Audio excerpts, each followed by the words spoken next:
Assalamualaikum warahmatullahi wabarakatuh.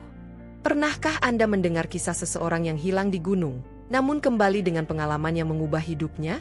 Bagaimana jika pengalaman itu melibatkan dunia lain, makhluk tak kasat mata, dan sebuah pertarungan spiritual yang mendebarkan? Inilah cerita yang akan membawa Anda ke Gunung Salak, di mana seorang pendaki luar negeri mengalami hal yang tak pernah ia bayangkan. Dengarkan baik-baik, karena ini lebih dari sekadar cerita. David, seorang pria muda dari Colorado, Amerika Serikat, adalah pendaki gunung profesional yang gemar menantang dirinya dengan menjelajahi tempat-tempat berbahaya di dunia. Setelah mendengar tentang keindahan sekaligus mistisnya Gunung Salak di Jawa Barat, ia memutuskan untuk menjadikannya destinasi berikutnya. Tidak ada gunung yang terlalu angker bagiku, katanya dengan penuh keyakinan kepada seorang pemandu lokal di kota Bogor. Penduduk sekitar telah mengingatkan David bahwa Gunung Salak bukanlah gunung biasa. Banyak kejadian aneh yang sering dikaitkan dengan tempat itu, mulai dari kabut misterius hingga cerita pendaki yang hilang tanpa jejak. Namun, semua itu hanya dianggap David sebagai cerita rakyat belaka. Di pagi yang cerah, David memulai pendakiannya sendirian. Ia menolak pendampingan pemandu lokal dan memilih rute yang jarang dilalui. Dengan perlengkapan modern seperti GPS, kompas digital, dan peta satelit, ia yakin bisa mengatasi segala hambatan. Namun, saat matahari mulai tenggelam di balik kabut tebal yang tiba-tiba muncul, David mulai merasa ada yang aneh. Suara-suara alam berganti menjadi hening yang menyesakkan. Terdengar suara gemerincing gamelan dari kejauhan, membuat bulu kuduknya berdiri. David mengikuti suara itu, berharap menemukan perkampungan atau orang yang bisa membantunya. Namun, langkah kakinya justru membawanya ke sebuah hutan yang tampak berbeda. Pepohonan tinggi yang ia lihat sebelumnya kini berubah menjadi raksasa bercahaya. Udara terasa dingin dan asing. Ia tidak sadar bahwa ia telah memasuki dunia lain. David terus melangkah di tengah hutan yang terasa semakin asing. Langit yang semula gelap berubah menjadi warna ungu lembut, dengan bintang-bintang yang tampak lebih dekat daripada biasanya. Sungai kecil yang ia temukan di tengah perjalanan memiliki air jernih seperti kaca, tetapi memantulkan bayangan dirinya yang tampak aneh. Tiba-tiba, seorang wanita muda muncul dari balik pepohonan. Wajahnya begitu cantik, dengan kulit sehalus porselen dan rambut panjang hitam legam yang berkilauan. Wanita itu mengenakan kain tradisional dengan motif yang tidak pernah dilihat David sebelumnya. Senyumnya memancarkan kehangatan, namun matanya menyimpan misteri. "Hai, kau tersesat?" tanya wanita itu dengan suara lembut yang mengejutkan David karena ia berbicara dalam bahasa Inggris yang fasih. David, yang sudah mulai panik, merasa lega sekaligus bingung. "Ya, saya tersesat. Apakah ini masih bagian dari Gunung Salak?" tanyanya. Wanita itu, yang memperkenalkan dirinya sebagai Ayu, hanya tersenyum samar. "Kau berada di tempat yang jauh lebih istimewa. Tetapi jangan khawatir, aku bisa membantumu kembali." Ayu menawarkan untuk memandu David keluar dari hutan, dan David, yang tidak memiliki pilihan lain, setuju. Namun, setiap langkah yang mereka ambil, David merasa suasana semakin aneh. Pepohonan terlihat seperti bergerak, dan angin yang bertiup membawa bisikan-bisikan dalam bahasa yang tidak dimengertinya. "Ayu, tempat apa ini sebenarnya?" tanya David dengan gugup. "Ini adalah bagian dari dunia yang tidak bisa dijelaskan oleh manusia biasa," jawab Ayu dengan senyum misterius. David mulai curiga, tetapi pesona Ayu membuatnya sulit berpikir jernih. Ia merasa tertarik pada wanita itu, meskipun ada sesuatu dalam dirinya yang memperingatkan bahwa ada bahaya yang mengintai. Malam semakin larut, dan Ayu membawa David ke sebuah tempat yang menyerupai perkampungan kecil. Namun, tidak ada penduduk di sana. Hanya ada rumah-rumah tua yang terlihat seperti tidak dihuni selama bertahun-tahun. "Kita istirahat di sini malam ini," kata Ayu sambil menunjuk sebuah rumah kecil. Saat David masuk, ia merasa ada sesuatu yang mengawasinya dari kegelapan. Namun, Ayu hanya tersenyum dan berkata, "Kau aman bersamaku." Malam itu, David mencoba tidur di dalam rumah kecil yang dingin dan sunyi. Ayu duduk di dekat jendela, menatap keluar tanpa suara. David memperhatikan wanita itu sesaat sebelum terlelap.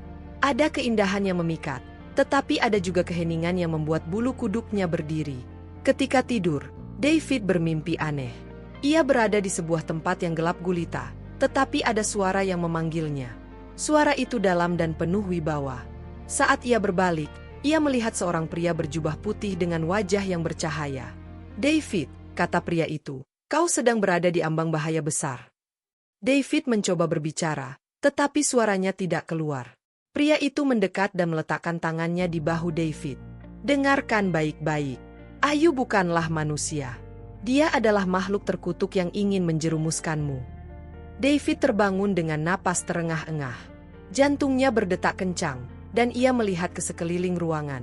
Ayu masih duduk di dekat jendela, tetapi kali ini ia menatap David dengan senyum yang samar. "Kau bermimpi buruk?" tanyanya lembut. David tidak menjawab. Ia hanya mengangguk dan berusaha menenangkan pikirannya. Ia tidak tahu apa yang sebenarnya terjadi, tetapi mimpi itu terasa begitu nyata. Ketika pagi tiba, Ayu mengajak David melanjutkan perjalanan. "Hari ini, aku akan membawamu ke tempat yang bisa mengembalikanmu ke duniamu," katanya. David mengikuti Ayu, meskipun hatinya dipenuhi keraguan.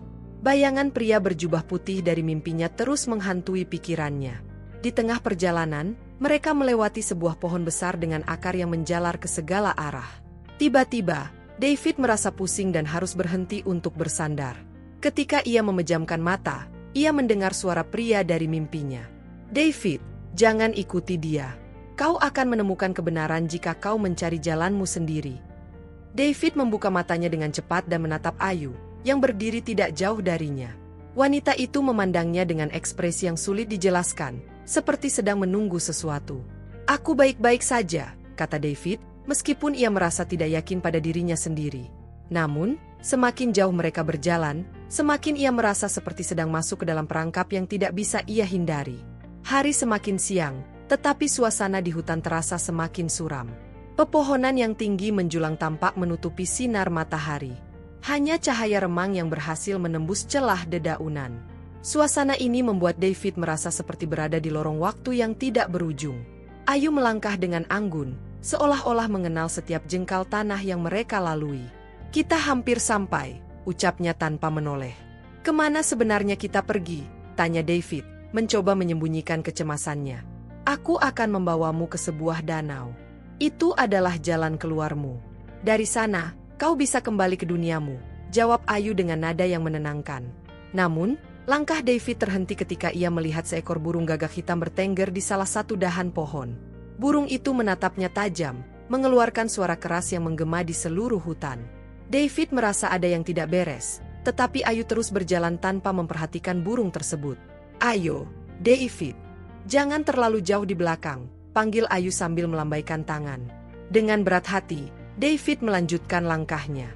Hutan yang mereka lalui kini berubah menjadi semakin aneh. Tanahnya berwarna kehitaman, dan akar-akar pohon tampak bergerak seperti ular. Setelah beberapa saat, mereka tiba di sebuah danau yang sangat indah. Airnya berkilauan seperti kristal, memantulkan langit ungu yang tak biasa. Ayu tersenyum, lalu berbalik menghadap David. "Inilah pintu keluarmu," katanya sambil menunjuk ke tengah danau. David merasa ragu. Air danau itu tampak terlalu tenang, hampir tidak nyata. Namun, sebelum ia bisa bertanya lebih jauh, Ayu mendekat dan memegang tangannya. Sentuhannya dingin seperti es, tetapi senyum di wajahnya begitu menenangkan. "Kau hanya perlu masuk ke dalam air. Aku akan membantumu," ucap Ayu dengan suara lembut. Namun, saat David melihat ke permukaan air, ia terkejut. Bayangannya di dalam air tidak seperti dirinya. Wajahnya terlihat rusak, dengan mata yang kosong dan kulit yang penuh luka. Ia mundur beberapa langkah, merasakan ketakutan yang belum pernah ia alami sebelumnya. "Ada yang salah di sini," kata David dengan suara gemetar. Ayu mendekat, kali ini dengan tatapan yang lebih intens. "Apa yang salah? Kau ingin kembali, bukan? Ini satu-satunya caramu untuk pulang." David ingin mempercayai Ayu, tetapi suara dari mimpinya kembali terngiang di telinganya. "Jangan ikuti dia." Sebelum David bisa mengambil keputusan, suara lain tiba-tiba muncul. Suara itu dalam, penuh wibawa, dan terdengar dari balik pohon-pohon besar. "Berhenti di sana." David dan Ayu sama-sama menoleh. Dari kegelapan, seorang pria berjubah putih dengan sorban muncul, memancarkan cahaya yang menenangkan. Ia adalah sosok yang David lihat dalam mimpinya. "Apa yang kau lakukan di sini?" tanya pria itu dengan nada tegas, matanya menatap Ayu. Ayu tersenyum sinis. "Ini bukan urusanmu, Abdullah," katanya dengan nada tajam, suara yang kini terdengar lebih menyeramkan. David hanya berdiri di tempatnya, bingung dan ketakutan. Pria bernama Abdullah itu melangkah mendekat, melindungi David. Dia bukan manusia, David. Jangan biarkan dia menyeretmu ke dalam kehancuran.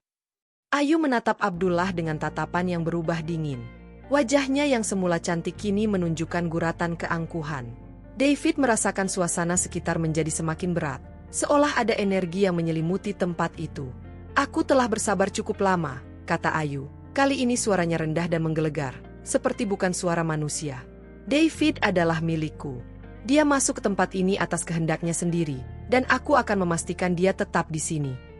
Abdullah tetap tenang, menatap Ayu dengan penuh wibawa. David masuk ke sini karena ketidaktahuannya. Kau, wahai makhluk terkutuk, tidak berhak mengambil jiwanya. David yang berada di tengah-tengah hanya bisa melihat dengan gemetar. Ia ingin bertanya, tetapi mulutnya terasa terkunci. Tiba-tiba, Ayu mengangkat tangannya, dan angin kencang bertiup dari segala arah. Pepohonan bergoyang liar, dan tanah di bawah mereka mulai bergetar. Dalam sekejap, Ayu berubah wujud. Sosok cantiknya hilang, digantikan oleh makhluk dengan rambut panjang yang menjuntai hingga tanah, kulit pucat keabu-abuan, dan mata hitam legam tanpa bola mata. Suaranya menggema seperti jeritan ribuan orang. Aku tidak akan membiarkanmu mengganggu urusanku, Abdullah, teriak Ayu, sambil meluncur ke arah Abdullah dengan kecepatan yang mengerikan. Namun, Abdullah tetap berdiri teguh. Ia mengangkat tangannya dan membaca kalimat-kalimat yang David tidak mengerti. Cahaya putih terang muncul dari tubuh Abdullah, menciptakan penghalang yang membuat Ayu terhenti di udara. Kembali ke tempat asalmu, wahai makhluk terkutuk. Jangan coba-coba mengganggu ciptaan Allah, kata Abdullah dengan suara lantang. Ayu berteriak marah, tetapi tidak bisa menembus penghalang itu. Sementara itu, makhluk-makhluk lain mulai muncul dari dalam danau. Mereka berbentuk seperti bayangan hitam, melayang dengan mata merah menyala. Suasana menjadi semakin mencekam. David, kau harus ikut aku sekarang, kata Abdullah sambil melirik ke arah David. Tempat ini tidak aman lagi.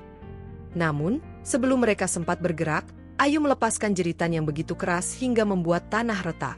Aku tidak akan kalah semudah itu, teriaknya. Ayu kembali menyerang, kali ini dengan kekuatan yang lebih besar.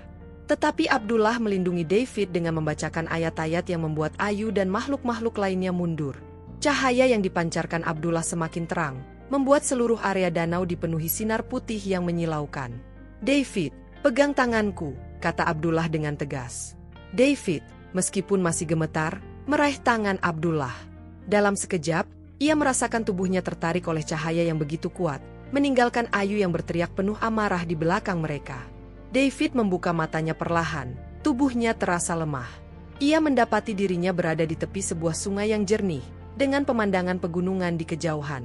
Matahari bersinar terang, dan udara terasa segar, berbeda dengan suasana suram yang sebelumnya ia alami. Abdullah berdiri di sampingnya, memandang David dengan tatapan lembut. Kau selamat sekarang, katanya. David masih terguncang. Apa yang baru saja terjadi? Siapa kau, dan apa tempat itu? Tanyanya dengan nada putus asa. Abdullah duduk di dekatnya, memberi waktu bagi David untuk menenangkan diri. Namaku Abdullah. Aku seorang jin muslim yang diutus untuk melindungi manusia dari tipu daya makhluk jahat seperti Ayu. Tempat yang kau masuki adalah alam lain, sebuah dimensi yang tidak seharusnya kau kunjungi. David menggelengkan kepalanya, mencoba memahami penjelasan itu. Tapi kenapa aku? Kenapa dia menginginkan aku? Abdullah tersenyum tipis. Kau adalah seorang yang penuh ambisi dan keberanian, tetapi terlalu percaya diri hingga mengabaikan peringatan orang-orang. Makhluk seperti Ayu memanfaatkan kelemahan itu untuk menjebakmu. Mereka mencari jiwa manusia yang bisa mereka kendalikan. David merasa tubuhnya gemetar. Ia mengingat Ayu, wanita yang awalnya terlihat begitu baik, tetapi ternyata menyimpan niat jahat. Aku tidak pernah percaya hal-hal seperti ini. Aku pikir semua ini hanya mitos. Abdullah menatapnya dengan serius. Kau mungkin tidak percaya, tetapi kebenaran tetaplah kebenaran. Dunia ini bukan hanya milik manusia. Ada makhluk lain yang hidup berdampingan denganmu, baik yang beriman maupun yang tersesat. Kau harus lebih berhati-hati mulai sekarang. David terdiam. Ia merasa seperti diberi pelajaran yang sangat besar. Setelah beberapa saat, Abdullah berdiri. Kau harus kembali ke kotamu. Ingatlah pelajaran dari pengalaman ini. Jangan sombong, Jangan terlalu mengandalkan teknologi, dan yang terpenting, ingatlah bahwa hanya Allah yang bisa melindungimu dari hal-hal yang tidak terlihat. David mengangguk. Aku berterima kasih atas bantuanmu. Jika bukan karena kau, aku mungkin tidak akan pernah pulang. Abdullah tersenyum sebelum tubuhnya perlahan memudar menjadi kabut. Hidupmu adalah milikmu, tetapi gunakanlah dengan bijak. Mungkin kau tidak melihatku lagi, tetapi aku akan selalu berdoa untuk keselamatanmu. David terdiam saat Abdullah menghilang. Ia merasa kehilangan, tetapi juga bersyukur. Pengalaman itu membuatnya melihat dunia dari perspektif yang benar-benar baru. Dengan sisa tenaga, David berjalan menuruni gunung, meninggalkan semua hal mistis yang hampir merenggut nyawanya. Namun, pengalaman itu terus menghantuinya, tidak sebagai ketakutan, tetapi sebagai pengingat akan kebesaran sesuatu yang lebih besar dari dirinya sendiri. David akhirnya tiba di kaki Gunung Salak, tepat di jalur pendakian yang ia mulai beberapa hari lalu. Para penduduk lokal yang melihatnya terkejut, karena mereka mengira ia telah hilang. "Bagaimana kau bisa selamat?" tanya seorang pria tua yang duduk di dekat pos pendakian. David hanya tersenyum lemah. "Saya diselamatkan oleh seseorang. Tapi saya pikir dia bukan manusia." Orang-orang saling bertukar pandang, tetapi tidak ada yang mendesak penjelasan lebih lanjut. Mereka tahu Gunung Salak memiliki banyak cerita misteri yang sulit diterima oleh akal sehat.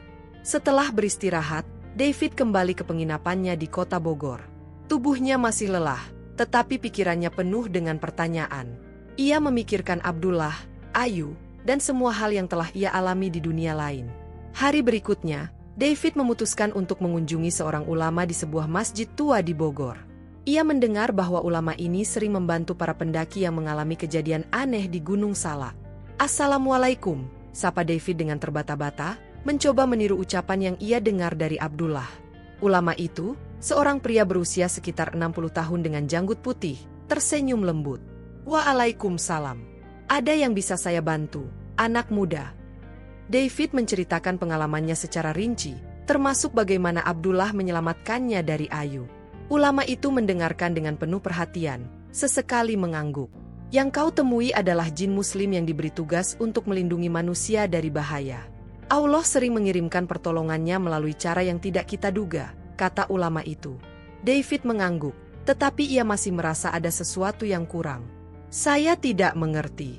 Kenapa saya bisa mengalami semua ini? Apakah ini semacam ujian?" Ulama itu tersenyum bijak.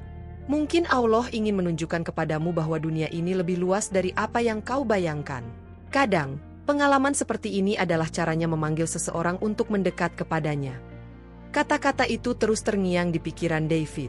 Selama beberapa hari berikutnya, ia mulai mempelajari Islam lebih dalam. Ia membaca terjemahan Al-Quran, mendengarkan ceramah, dan bertanya kepada ulama tentang hal-hal yang tidak ia pahami. Suatu malam, David duduk di penginapannya sambil memandangi langit berbintang. Ia teringat kata-kata Abdullah sebelum menghilang, "Hanya Allah yang bisa melindungimu." David merasa hatinya terbuka. Ia sadar bahwa selama ini, ia terlalu percaya pada kemampuannya sendiri dan mengabaikan kekuatan yang lebih besar. Pengalaman di Gunung Salak mengajarinya bahwa ada hal-hal di dunia ini yang tidak bisa dijelaskan dengan logika atau teknologi. Pada akhirnya, David memutuskan untuk mengambil langkah besar. Ia menghubungi ulama di masjid dan mengutarakan niatnya. "Saya ingin menjadi seorang muslim," katanya dengan suara mantap. Hari itu, suasana di masjid tua di kota Bogor terasa berbeda. Beberapa orang berkumpul untuk menyaksikan momen penting dalam hidup David. Di tengah keramaian yang tenang, David duduk di depan ulama yang telah membimbingnya selama beberapa hari terakhir. "Apakah kau sudah yakin dengan keputusan ini, David?" tanya ulama itu dengan nada lembut, memastikan tidak ada keraguan dalam hati pria muda tersebut. David mengangguk mantap. "Saya sudah melihat dan merasakan sesuatu yang tidak pernah saya bayangkan sebelumnya. Saya ingin mendekat kepada Sang Pencipta yang telah memberi saya kesempatan kedua." Ulama itu tersenyum. "Baiklah, ikuti saya." David menirukan kalimat syahadat yang dibimbing oleh ulama.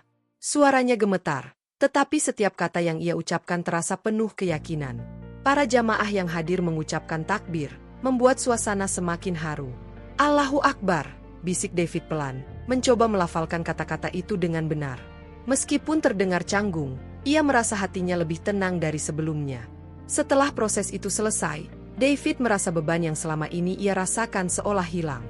Ia tersenyum lega, menyadari bahwa ia telah mengambil langkah besar dalam hidupnya.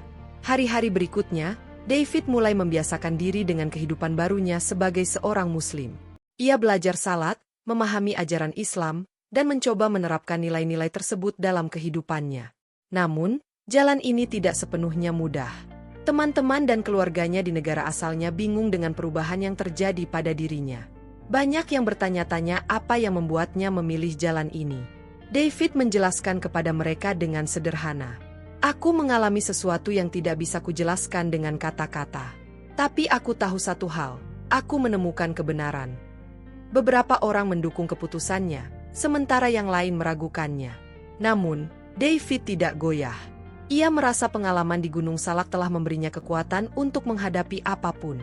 Suatu malam, ketika David sedang duduk di ruang tamunya yang sederhana, ia merasa ada sesuatu yang berbeda. Udara di sekitarnya terasa lebih dingin, tetapi anehnya, ia tidak merasa takut.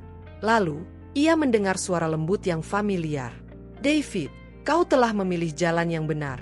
Tetaplah teguh di jalan ini, dan jangan pernah lupa untuk bersyukur kepada Allah. David menoleh ke sekeliling, tetapi tidak ada siapapun.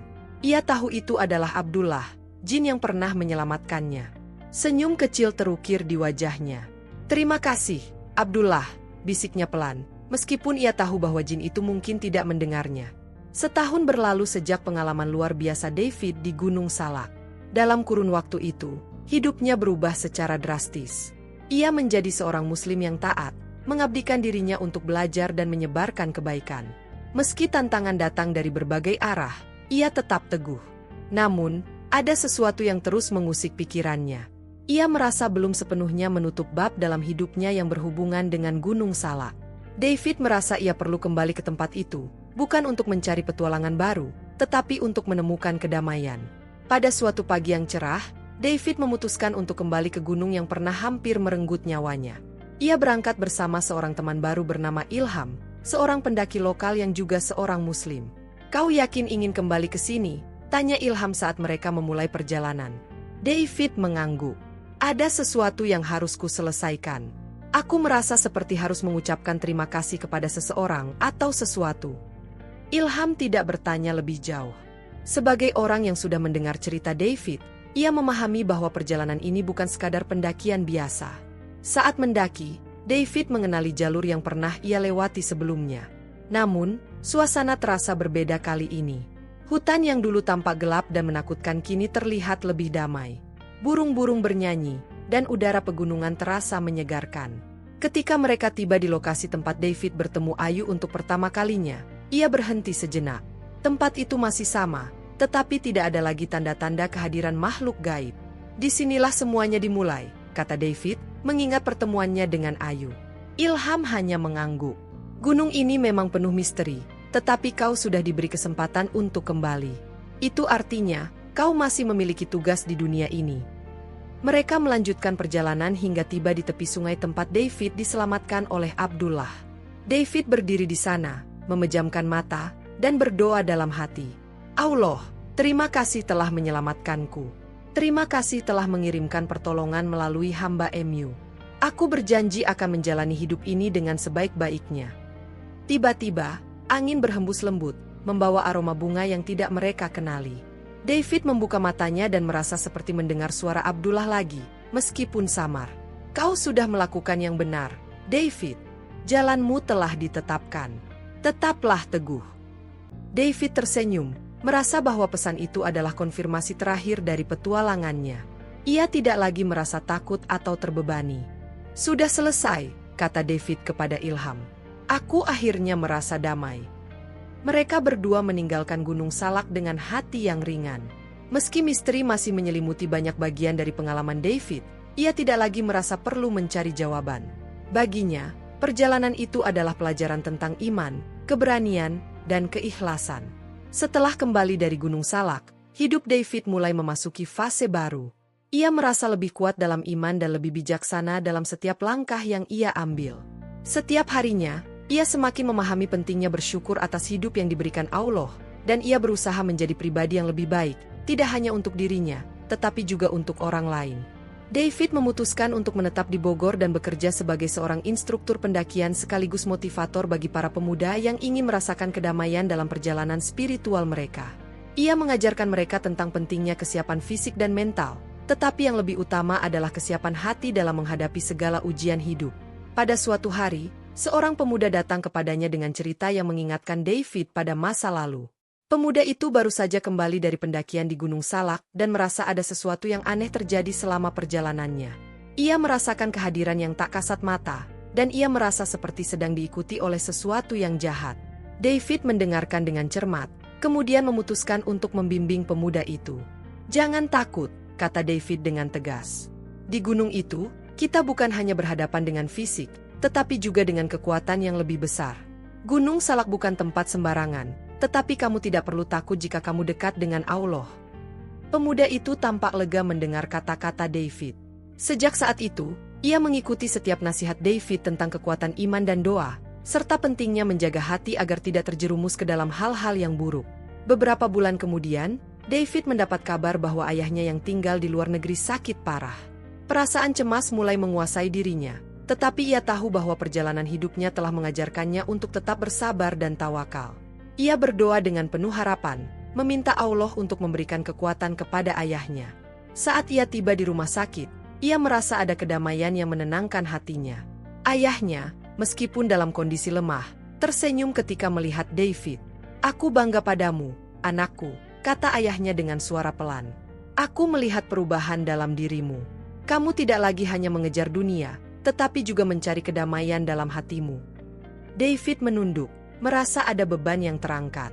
"Semua ini berkat petunjuk Allah, Ayah. Saya hanya mengikuti jalan yang telah ditunjukkan kepada saya." Ayahnya mengangguk dan menggenggam tangan David. "Aku tahu sekarang, kamu telah menemukan sesuatu yang lebih besar dari apapun di dunia ini."